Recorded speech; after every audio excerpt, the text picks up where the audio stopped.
As you look across the country, the districts that are making progress on equity issues have superintendents who prioritize with their cabinet, with their principals, with their teachers, focusing on the needs of English learners, students with disabilities, students of color, addressing equity gaps, asking the important questions about are all students getting access to advanced coursework? Are all students getting the socio-emotional support they need? Do all students have access to school counselors?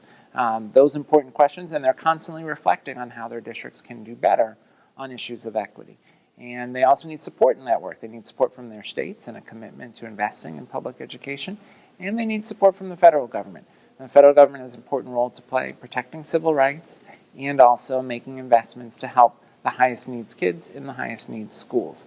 Things like Title I are so important to districts' ability to serve low-income students well.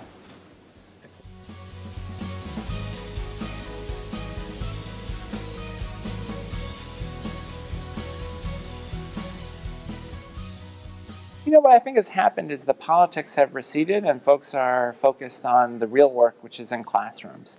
You know, we've got all states now committed to college and career ready standards through the language that's in the Every Student Succeeds Act. So we've moved past the question, should we have higher standards? The question is, in every state, how do we make higher standards successful for our students? And so folks are focused on the work they need to do to support not only their English and math teachers, but their teachers in science and social studies and the arts, to make sure that students are getting the fundamental skills that they need for success after they graduate from high school.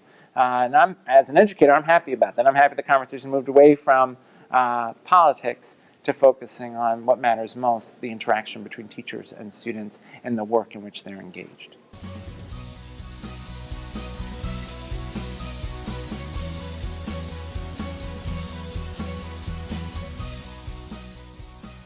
Public schools, public education is at the foundation of the long-term success, not only of our economy, but of our democracy. We need public schools to be strong, and we need to invest as a country in public education.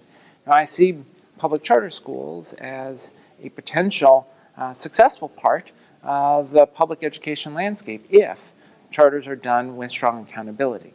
And if you look at a state like Massachusetts, they have a long history of having high-quality charters alongside strong district schools, traditional district schools. But they have a very strong charter law. There's a high bar to get a charter, rigorous oversight and accountability. Once a charter is granted, a willingness to close low-performing charters. That's the kind of structure that can make charters a positive contributor to public education more broadly. In contrast, you have states like Michigan, where you have a proliferation of low-performing for-profit charter schools and a real undermining of the state's commitment to public education. That's a mistake. I also think vouchers are a mistake, a distraction, really, from the work that we need to do.